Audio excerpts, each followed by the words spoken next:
Hello and welcome to Narayana IS Academy. I'm Yogesh Kottavar and I'll be taking up daily news analysis of The Hindu and Indian Express.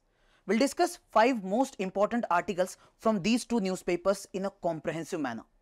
The first article mentioned on page number 16 of Indian Express, it talks about anti-conversion laws. Recently, Uttar Pradesh government has brought in amendments in the anti-conversion laws. So we will discuss this issue in a comprehensive manner.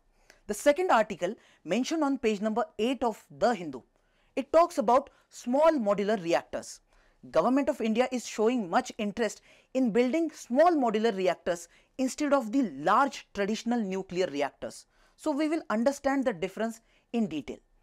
The third article mentioned on the same page talks about pandemic treaty. In recent 2 years, we have observed that political negotiations are going on at WHO to bring in a pandemic treaty so that the entire world becomes ready for any new pandemic. The next article mentioned on page number 1 of The Hindu, it talks about breach of privilege notice. Recently, such notice was brought in against Prime Minister Narendra Modi. So we will understand this notice and the breach of privilege as a mechanism altogether. The next article mentioned on page number 11 of Indian Express, it talks about arbitration and mediation. Recently, Government of India has brought in some guidelines related to arbitration and mediation. So we will understand these mechanisms in brief. After this, we will also discuss some practice questions so that you will have a good idea about what kind of questions can be expected in the examination from these articles. So let's get started. The first article is about anti-conversion laws. In the year 2021, Uttar Pradesh government brought anti-conversion law against the religious conversions.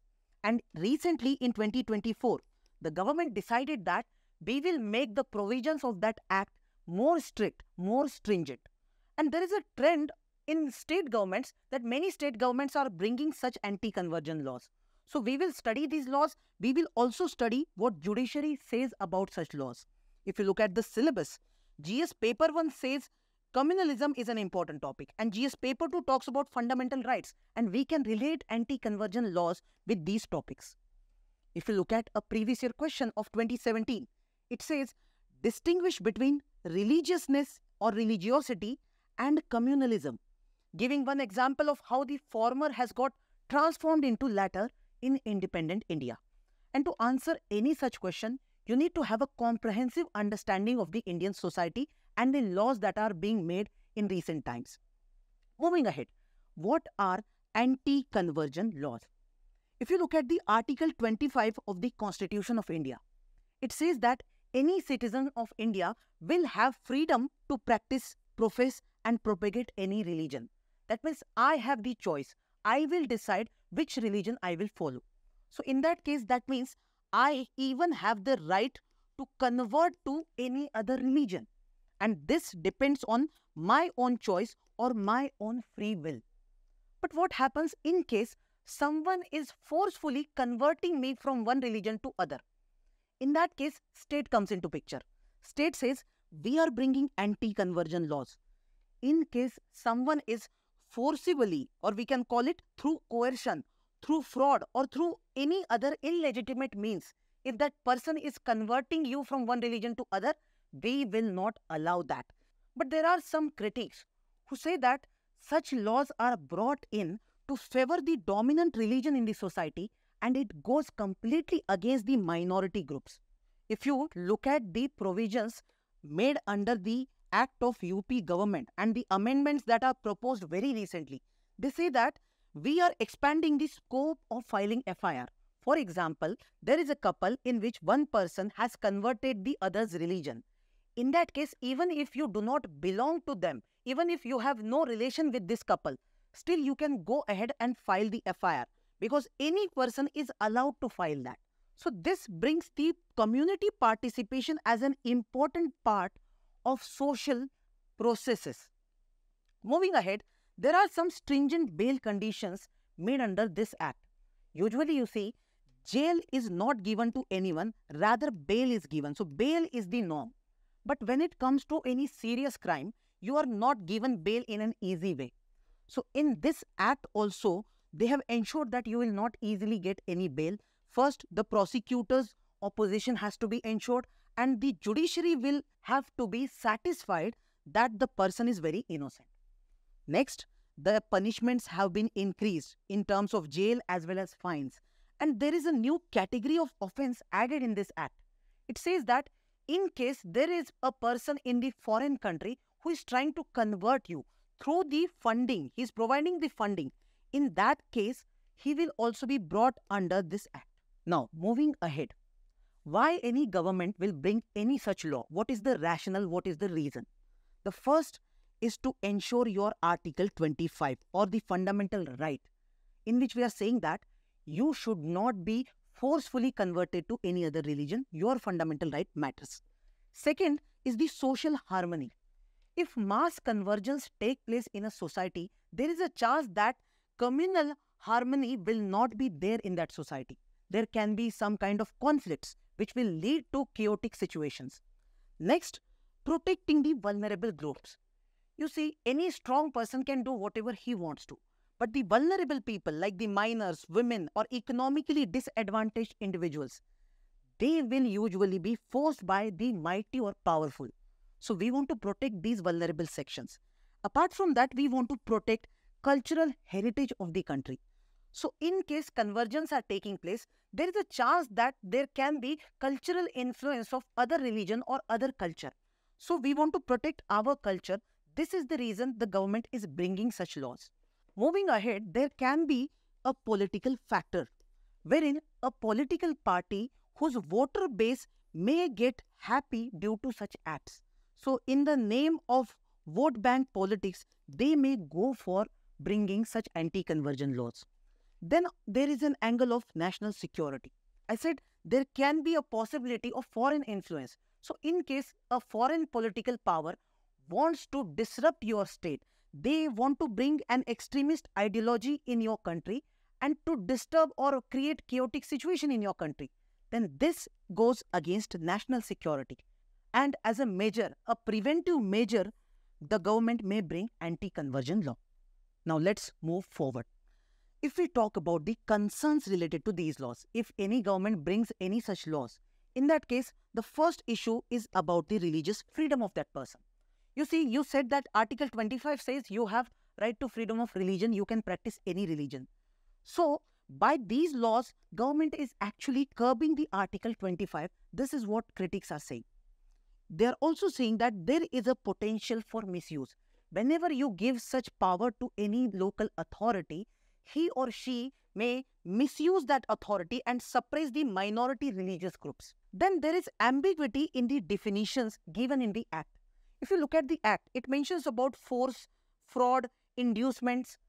Now, these terms are very vague and any authority may use it whimsically or in an arbitrary manner. So, there are chances of misuse again. And then there will be a chilling effect. There can be a genuine person who is genuinely converting from one religion to another. But because there are anti-conversion laws and anyone may file the FIR, there is a chance that such person will suffer due to such acts. Then there can be social and cultural division.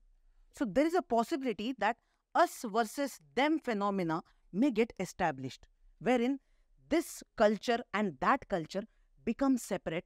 The division or the divide further strengthens. Then there is this love jihad controversy. Although this term love jihad is not officially used by Ministry of Home Affairs as such, but this term is usually used in an unofficial way, saying that if a Muslim man tries to marry a Hindu woman by luring her in the name of love and marriage. So this term is very much used, targeting such couples. So here, the right to life and personal liberty under Article 21, right to equality under Article 14 are violated. This is what critics are saying. Now, moving forward, we'll look at what the judiciary says on this matter. And there is an evolution of cases. If you look at the 1995 case, Sarla Mudgal case, in which court observed that Hindu marriage cannot be dissolved just because you have converted to Islam. So, for example, if a Hindu man, he says that I want to remarry, I want to go for second marriage, and for that purpose, I am converting to Islam. So here in this Sarla Mudgal case, Supreme Court said that this second marriage will be void. We will not allow this. Your first marriage is the official one. Secondly, if you look at the Pushpa Bai Selvaraj case of 2001, it says that right to genuine and voluntary religious convergence are allowed and the free choice is important. The third is of 2006 Lata Singh case. In this case, court said that there is a right of any adult woman to marry person of her choice, and whoever she chooses, there is no role of any society, any member of the society or any family member. Her choice is very important. The next is Hadia case of 2017, in which Supreme Court says that the right to choose religion and the right to marry a person of choice, this is important and we value it as per our fundamental rights. So if you look at these judicial rulings, it clearly says that fundamental right is very much important. But Supreme Court also understands that the social harmony can be disturbed. So here, as a way forward, we can say, firstly, we need to clarify the definitions so that there will not be any ambiguity and the misuse of these terminologies will not be there. Secondly, we need to strengthen the legal frameworks. First of all, whatever laws we have, we need to review them. We need to update those laws and we need to bring standardized procedures. And the role of judiciary becomes very important. In case any executive authority misuses these acts, in that case, judiciary will have to play its role.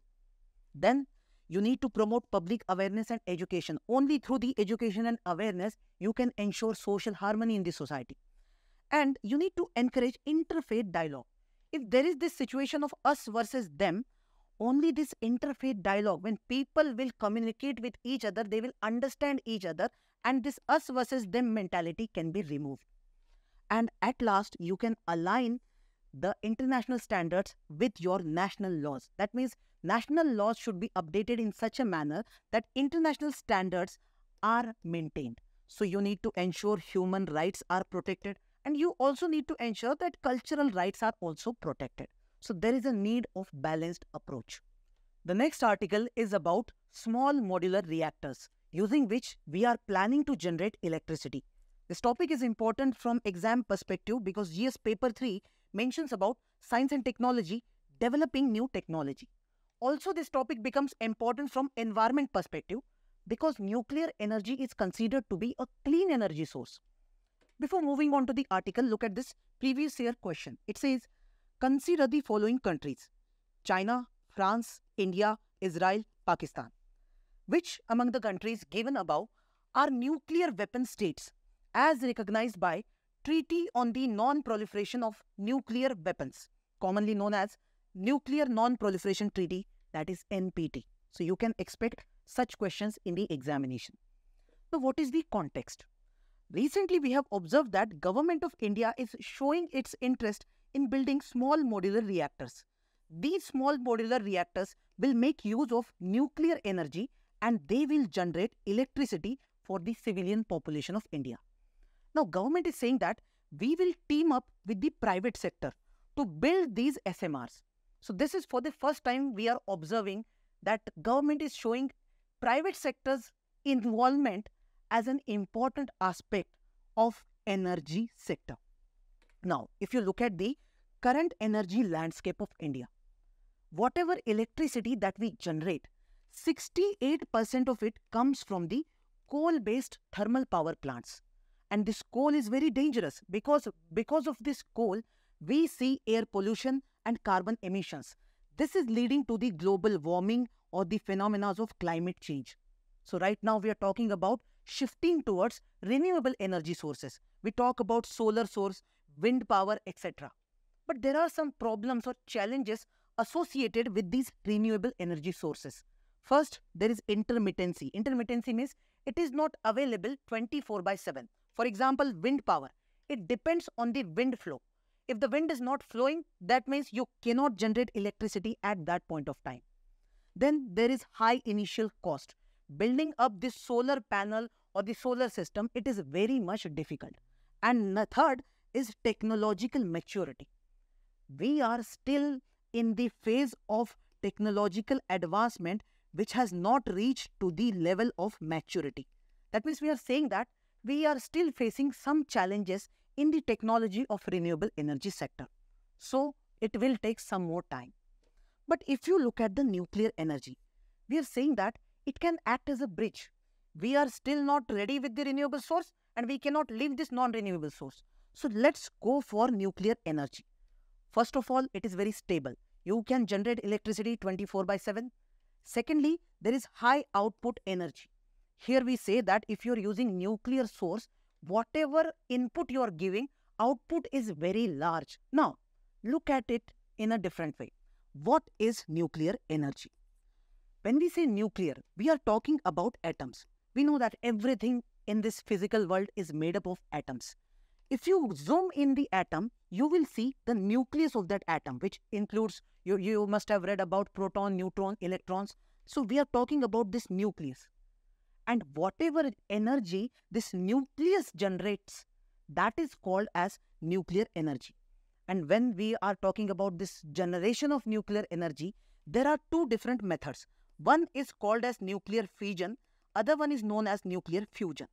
For example, if you have taken a nuclear material, an atom or a nucleus, and you are combining it with a different nuclear atom, then this combining form, this fusion form leads to formation of energy. Then there is another form also, that is fission. So you take one atom, one nucleus, and you divide it into two forms. Then those two nucleus will be divided into two different. So this chain reaction will be established and this will generate immense energy. So if you look at the nuclear energy sources or the nuclear reactors, we are actually making use of this nuclear fission reaction. Now, what are these nuclear reactors? These are nothing but the established mechanisms which will generate electricity. For example, you can see this image. These are the traditional nuclear reactors that we have in India and in the other part of the world also. Here we are using this nuclear chain reaction established through nuclear fission. And what we are doing? Using this nuclear energy, there is water which is getting heated. This water then gets converted into steam. And this steam then goes to turbine. The turbine moves. And when turbine moves, we generate electricity. This is the normal phenomena. Now, traditionally, we have such nuclear reactors. But now we are talking about small modular reactors. That means we are building reactors which are very, very small. These are smaller in size as well as output. And they can generate electricity up to 10 megawatts to 300 megawatts per unit. Now, why are we interested in such small modular reactors? First of all, they are very flexible. You can actually manufacture them in your factory and then transport it to any place of the world. So the transportation is easy, the assembly is very easy. You can even integrate it into existing power grids. We already have a power grid, the electricity power grid. We can integrate the new source very easily because they are very small. Apart from that, you do not have to spend a lot of money as such. If you're building traditional nuclear reactor, that will cost strain on your budget. But if you're building small modular reactors, they will be very much cost effective. Also, there will be accident risk when it comes to traditional reactors. The large reactors are accident prone. Why? If there is any problem that occurred in that area, that will cause a big disaster like we observed in Chernobyl. But in case you are using small modular reactors, the chances of accident comes to lower end. Okay? Now, then you can go for faster deployment also. Why? You can assemble it easily. You can transport it easily. So you can deploy it easily. So economically also we can say it is very much viable. But there are some challenges associated with these small nuclear reactors. One is the economic part. Usually we see that whenever you are building any nuclear reactor, the project gets delayed. And because of delay, the cost of the project increases. For example, this year you are trying to buy something and that cost ₹1,000. But if you are trying to buy it after 2 years, maybe the cost will be 1,500. So this happens in case of nuclear projects, any nuclear project. So there is a chance that these SMRs will also face these challenges. We need to address that. Secondly, there is a chance of higher tariff. Now compare this SMR with any other source of electricity. For example, coal-based source, solar-based source, wind energy source, anything. If you compare, you will find that the initial cost of construction will be very much high in case of SMRs. And also, because here we are using nuclear energy, the chance of a disaster is very high. So, the regulatory measures are taken very seriously, and that also costs high. So, we are seeing that initial cost is high. So, if you generate electricity and you are selling that electricity, the tariff, the charges will also be very much higher when it comes to SMR. Next, when it comes to proliferation and security angle. See, you said that you will make use of private sector. Now, if you are putting a nuclear material in the hands of a private sector individual, what is the guarantee of security? If that person sells that nuclear material to a terrorist organization, then the security of the country is at stake. Then it can be misused also. Then you can look at it from the material perspective. When you are using small modular reactors, the byproduct is plutonium, and plutonium can be used in the nuclear weapons. So it's a dangerous thing. Then it requires refueling. What is refueling? If you have a vehicle, if you're putting petrol in the vehicle again and again, then you are refueling it. And because these small modular reactors are very small, they need continuous refueling. Now, whenever you're refueling, you need to open up the devices, and there is a chance that the nuclear material can get stolen. It can be stolen, or maybe the person who is getting exposed to it, he is at the risk of a disaster or any kind of health issues. Okay? Moving ahead, there are some technical and operational challenges also. For example, in future, we might need some enriched uranium or advanced fuel in these SMRs. So, technological challenge is there. Also, we said that we will integrate it with the national grid. But for that, first we need to go for national energy network. That is also a challenging phenomena. This is what we are saying. So, at last, as a conclusion, we can say that we need to address all these three different challenges: the infrastructural challenge, regulatory challenge, and technological challenge. And these SMRs can actually revolutionize the nuclear energy sector, and India can go for electricity generation in a very swift manner. The next article is about pandemic treaty. Since last 2 years, the world community is trying to negotiate a pandemic treaty. We are concerned about pandemics. Lastly, we saw COVID-19 pandemic. It started from a local region and then spread out throughout the world.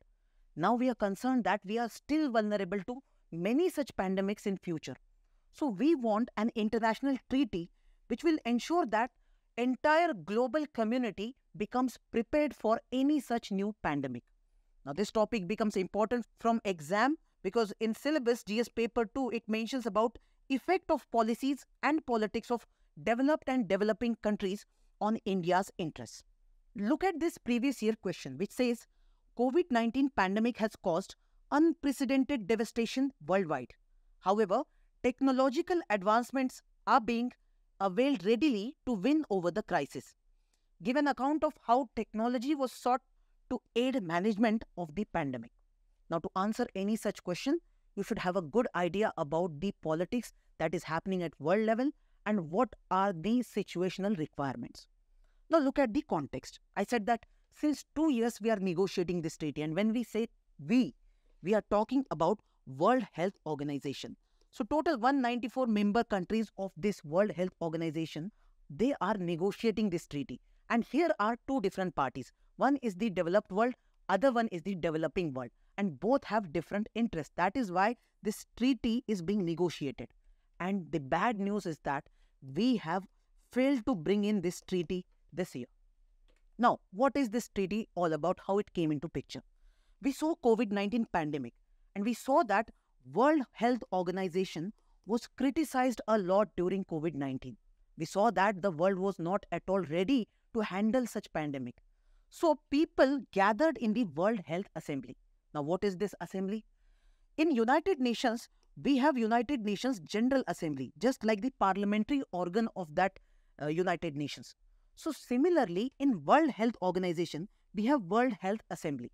The health ministers of all the countries unite there and bring in international policies related to health matters. Now here, it was decided that we will bring in a treaty. This draft resolution was passed the world together and said that a new treaty will come into picture which will ensure that we are pandemic prepared, we prevent future pandemics and address the inequities exposed during COVID-19. What is this inequity? We observed that the developing countries did not have enough resources to handle these issues. Whereas the developed world, they tried to concentrate their wealth. They tried to concentrate even the vaccines. So there are inequities and we want equitable distribution of resources on world level. Now, this body was set up, Intergovernmental Negotiating Body. This body was supposed to negotiate this treaty between all the countries and come to a final conclusion. It was also said that in case a new pandemic emerges, a new disease emerges in any country, that country will first share the data with World Health Organization. They will also share the genome sequence of that virus or bacteria or whatever, so that world community becomes ready for it. But what has happened now is that this treaty could not come into picture because of some contentions, because of some debate. The first issue over here was pathogen access and benefit sharing. This was the most debated aspect of this treaty. It said that in case there is a developing country who has seen a new disease emerge in their country, that country will have to share the genetic resources. That means the genome sequencing and all, every data they will provide to the developed countries and all other countries. But they should get something in return. Means they are providing all the data.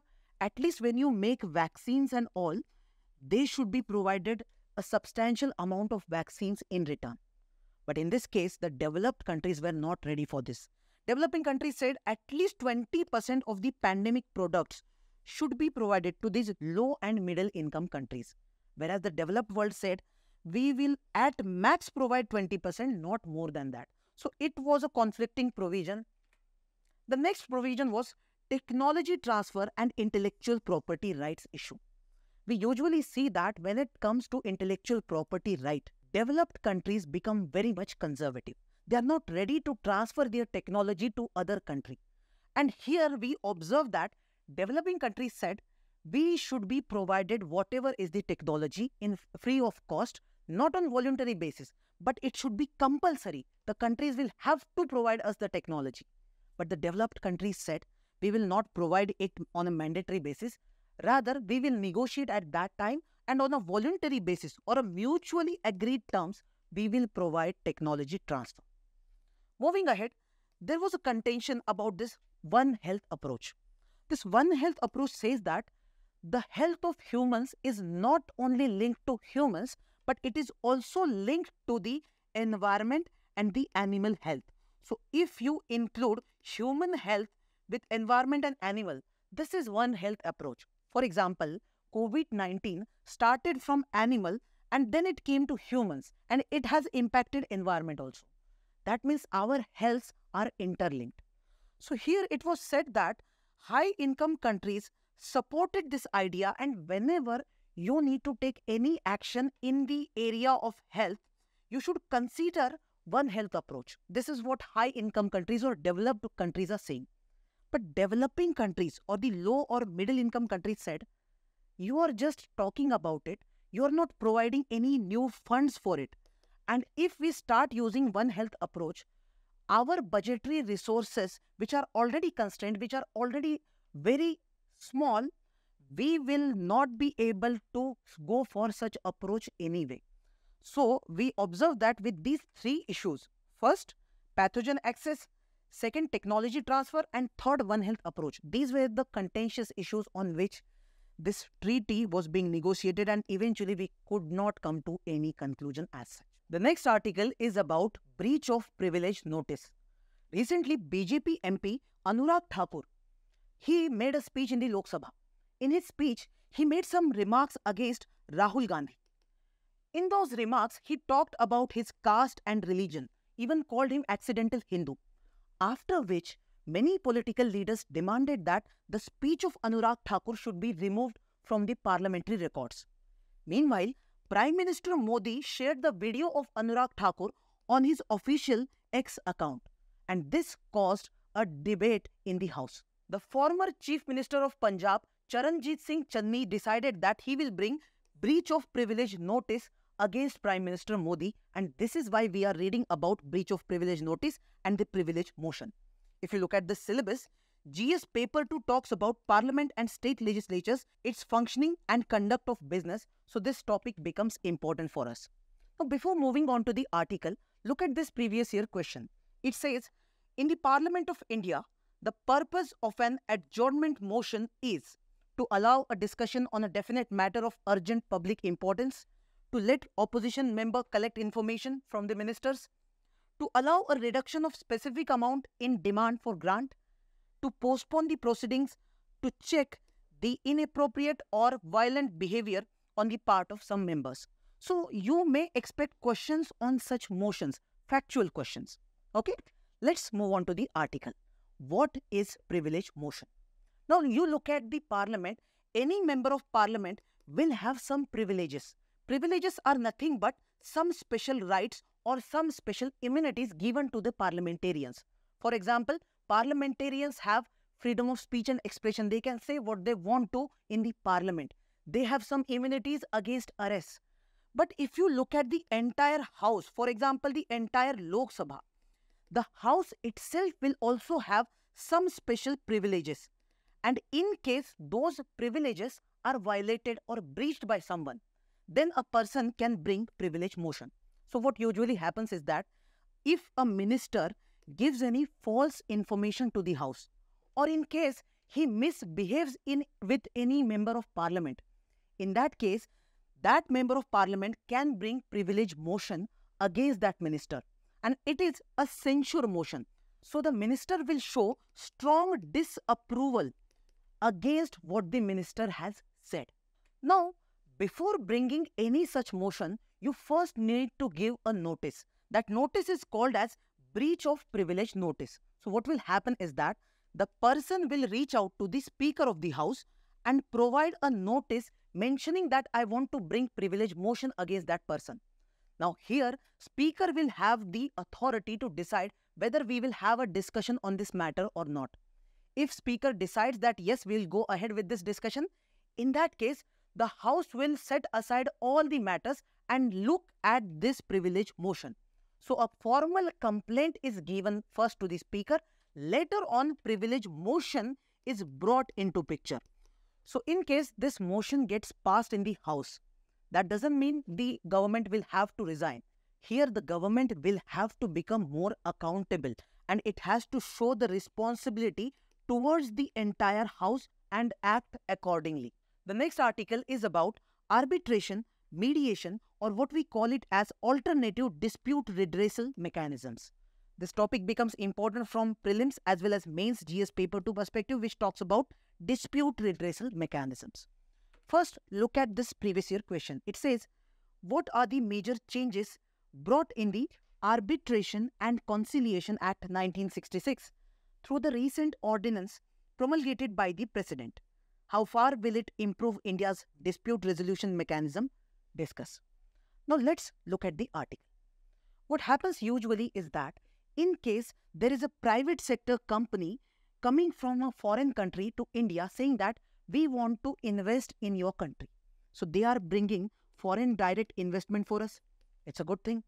When they come to India and in case they get into any kind of dispute, so maybe for example, after 1 year or 2 years, they get into a dispute due to which they have to go for compensation mechanism. They have to reach out to the courts in India. So they may reach out to the district court or high court. They may appeal to the Supreme Court. And we know that these courts are already having pending cases. In India, already more than 5 crore cases are pending with our judiciary. And in this case, if this private sector person goes for this mechanism, he will have to wait for years and years. So what he will do? He'll say, I will not go to India. I'll not go for any kind of investment in India. So this is not a good condition from the business perspective. Or we use one term called ease of doing business. In any country, if the ease of doing business is good, then more and more investment will come in. So for example, if you go to Singapore and you want to establish a business, it might require you one document to start a business. But in India, it might require 5 documents. So that means this ease of doing business is better in Singapore and not in India. Now, Government of India thought that this mechanism is not good for the businesses, so we will bring in new mechanism. That is known as alternate dispute redressal mechanism. They said that private sector should not go to the courts, rather they should go for these mechanisms. Now, these include different mechanisms. One of them is arbitration. What will happen is that if there is a dispute between two parties, these two parties will decide one arbitrator. So, for example, I am the arbitrator. So, I will listen to the case, I'll go into the details, but I will not go for any legal mechanism directly. I'll not use any law. Rather, I will try to make a compromise in that dispute. So, this compromise, if it is acceptable to both parties, then I will give my decision. And that decision is binding on both the parties. And this is done using this Arbitration and Conciliation Act of 1966, which has been amended multiple times. Then there is different mechanism called mediation. Now it is similar to arbitration, but there is a slight difference. Here the mediator will only sit and listen the issue, and he will allow the both parties to mutually come to an agreement. This mediator will not use his brain. Rather, he will just allow the communication to take place, after which these two parties will come to a compromise. That's a good way. So whatever final agreement comes in, it is not binding on these two parties. He was just a mediator. Then there is a third mechanism called conciliation. This is very similar to mediation, but a slight difference. Here the mediator will be little bit proactive. He will also provide some kind of solution, which was not the case with the mediation. So very similar. Fourth is Lok Adalat. You must have heard about Lok Adalats. They will go for solving civil disputes or family disputes, that too with compromise. That means they will not penalize someone with the legal mechanism. Rather, they will compromise. And here we are using Legal Service Authorities Act 1987 to establish Lok Adalats. Then there is this Consumer Redressal Forum established under Consumer Protection Act 2019.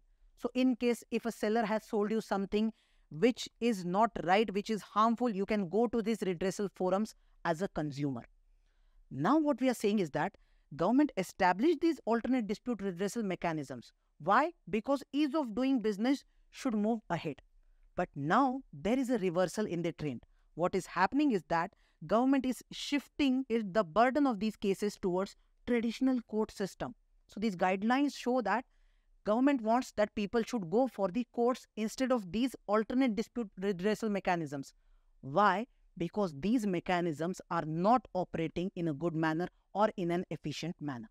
Now we'll look at some of the practice questions.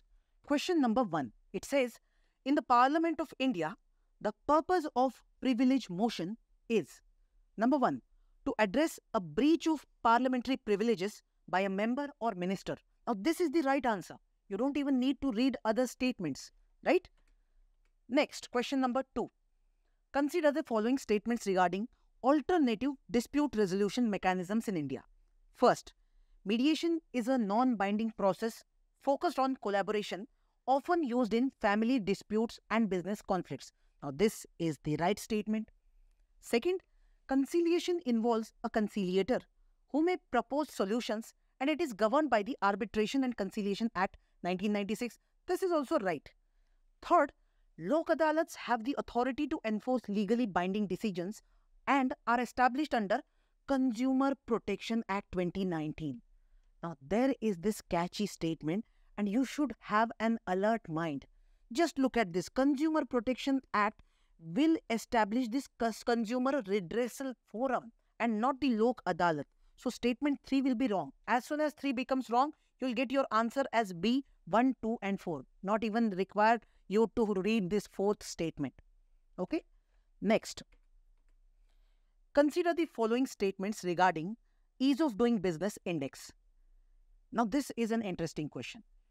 I'm trying to tell you that even if you get some questions wherein you do not have the factual understanding, then your alert mind should tell you that you should not attempt such questions. So look at this. Ease of Doing Business Index was published by IMF to rank countries based on their regulatory environment for starting and operating a business. Now, if you do not know whether it is done by World Bank or IMF, you should not attempt it. And the answer is World Bank. Second, in 2023, Ease of Doing Business report was discontinued due to concerns about data integrity. Now, this is also wrong because this happened in the year 2021. So, you should be cautious while attempting such factual questions. Next, which of the following correctly describes small modular reactors, SMRs? First, large-scale nuclear reactors that require extensive infrastructure? No, those are traditional ones. Solar panels that are modular and can be easily deployed? No, we are not talking about solar panel as such. Small nuclear fusion reactors designed for modular construction and flexible deployment. That's the right answer. Fourth one says wind turbines that are smaller. No. So the answer is C. Next, the pathogen access and benefit sharing system, sometimes mentioned in news, primarily aims to: number 1, restrict the sharing of pathogen samples to prevent bioterrorism? No, not at all.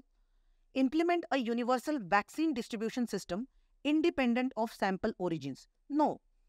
Establish a global repository of pathogen samples for future research? No. Last, ensure developing countries receive benefits in exchange for providing genetic resources and pathogen samples. And this was the core contentious issue when it comes to this pandemic treaty. So the answer is D. Now let's look at this mains practice question. It says, analyze the constitutional and social implications of anti-conversion laws in India. Because it talks about anti-conversion laws, introduce your answer with the same.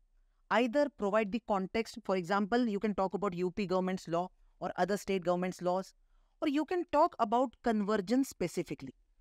After introducing, move on to the body wherein you have to analyze this constitutional and social implications. So you should mention it separately. In constitutional angle, you have to show the relation with Article 25, Article 21, which we have already discussed. And in the social implication, you can talk about that us versus them phenomena. You can talk about inter-religious relationships, communal harmony that may get disturbed. All these angles you need to mention. And in the conclusion, you have to give a balanced approach so that you can ensure harmony in the society as well as the freedom of individuals is also protected. I hope you liked the video. If you want more updates, please like, share and subscribe to the YouTube channel of Narayana IAS Academy. Thank you so much.